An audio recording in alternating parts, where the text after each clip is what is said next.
বিয়ানীবাজার পৌর শহরে নির্বাচনী গণসংযোগ চালিয়েছেন বই প্রতীকের প্রার্থী মাওলানা আব্দুল্লাহ আল মামুন। এ সময় তিনি শহরের ব্যবসায়ী, সাধারণ মানুষজন, সর্বস্তরের মানুষের দাঁড়ে দাঁড়ে তার নির্বাচনী গণসংযোগ করেছেন। বিপুল সংখ্যক কর্মী, সমর্থক, ভোটার ও নেতাকর্মীদের নিয়ে ছুটেছেন শহরের এক প্রান্ত থেকে আরেক প্রান্তে। এ সময় তিনি বলেন, এ পর্যন্ত সকল প্রচারণায় মানুষের ব্যাপক সাড়া পেয়েছি। উলামা মাশায়েখদের দুয়া সবসময় তার রয়েছে জানিয়ে বলেন, অবশ্যই এই অঞ্চলের জনসাধারণ আগামী 29 মে নির্বাচনে বই প্রতীকে তাদের মতামত প্রকাশ করবে। আগামী 29 তারিখ বিয়ানীবাজার উপজেলা পরিষদ নির্বাচন। এই নির্বাচনে আমি ভাইস চেয়ারম্যান পদপ্রার্থী। আমার প্রতীক হচ্ছে বই মার্কা।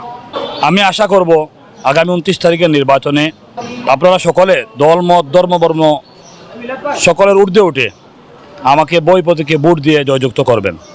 আমি যদি জয়যুক্ত হতে পারি, ভাইস চেয়ারম্যান পদে কি পর্যন্ত বরাদ্দ আছে এগুলো আমাদের সকলেরই জানা, কিন্তু এগুলা দিয়ে মানুষকে সন্তুষ্ট করা আমি মনে করি মোটেও সম্ভব নয়। কিন্তু আমি বলতে চাই, যেহেতু আমি আলিম উলামার প্রতিনিধি, আমার উলামা মাশায়েখগণ আমাকে দাঁড় করিয়েছেন, উলামা মাশায়েখগণ আমার সাথে আছেন। প্রতি দোয়াতেই উলামা মাশায়েখগণ সকলের জন্য দোয়া করেন, বিশেষ করে মুহিব্বিন মুতাআল্লিকিন যারা আমাদেরকে, উলামাদেরকে মহব্বত করেন, মায়া করেন, সহযোগিতা করেন, তাদের জন্য দোয়া করেন।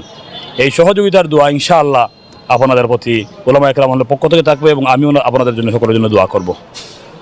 আর যেটুকু বরাদ্দ আমার কাছে পৌঁছবে ইনশাআল্লাহ, আপনারা দেখেছেন আমাদের প্রচারপত্রে আছে যে এই ইনসাফ ভিত্তিক প্রতিষ্ঠা, ইনসাফ প্রতিষ্ঠার জন্য আমরা এই নির্বাচনে আসছি। ইনসাফ ভিত্তিক আমি বন্টন করার চেষ্টা করব, সমবন্টন করার চেষ্টা, সুষম বন্টন করার চেষ্টা করব। Joyrani Kurjui, SRI TV.